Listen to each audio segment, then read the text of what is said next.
So here's what I want to do. I want to look at some of the emotional life of Jesus. And I want to say, if Jesus, he is God, but if he's perfect and he lives the perfect life, that means in addition to him never sinning, it means when he is suffering, he expresses the perfect emotion for that experience. His experiences are manifest in his emotions. There's about 60 different scriptures that talk about Jesus' emotional life in what's called the four Gospels. These are the biographies about his life: Matthew, Mark, Luke, and John. I'm only going to look at the more troubled, difficult emotions of Jesus. It talks about him rejoicing and being filled with the spirit of joy. But let's just look at these. And let's just look at Jesus and say, a Christian should look like Christ. And here's what Christ looked like on some days. Here's Jesus' emotions in Matthew. It says in 26, verses 37 and 38, he was sorrowful and troubled. And he says, my soul is very sorrowful, even to death. In 27:46, Jesus cried out with a loud voice, my God, why have you forsaken me? That's the darkest day in human history.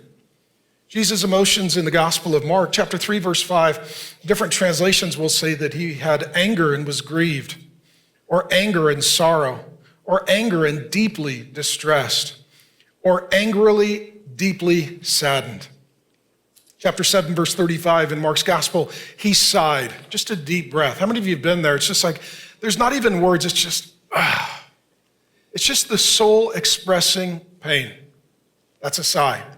He sighed deeply, and he had a deep sigh. In 8:12, he sighed deeply in his spirit. That sigh came from his soul. In addition, chapter 14, verses 33 and 34, he was greatly distressed and troubled, and he said, my soul is very sorrowful, even to death.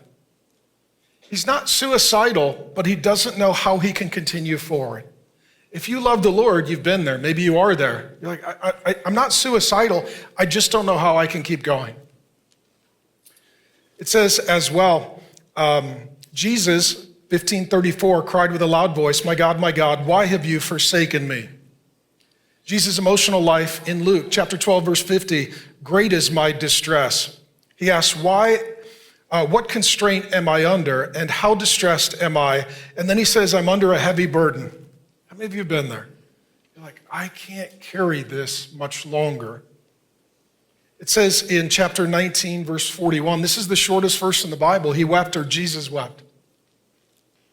Jesus wept. In addition, in 22:44, it says he was in agony, in anguish, in such anguish of spirit. And then lastly, in John's Gospel, chapter 11, verse 33, says he was deeply moved in his spirit and greatly troubled. He was angry in his spirit and deeply moved. He groaned in the spirit and was troubled, and a deep anger welled up within him, and he was deeply troubled. Some of you have been told that those are not Christian emotions, and I would say those are Christ's emotions. It's not that the Bible has good and bad emotions. It has emotions that you control versus emotions that control you. But when something is difficult and you're feeling it, if it's a negative experience, you're going to have a negative emotion. If it's a positive experience, you're going to have a positive emotion. And if you have a positive reaction to a negative emotion, you're not dealing with reality. You're not a healthy person. In addition, it says, chapter 11, verse 38, he was deeply moved, angry in himself again, deeply moved within, again groaning in himself. He says this in chapter 12, verse 27, now is my soul troubled. How many of you're troubled at the soul level? I had a friend of mine, they were going through a very difficult season. They said, I feel like my soul has a migraine.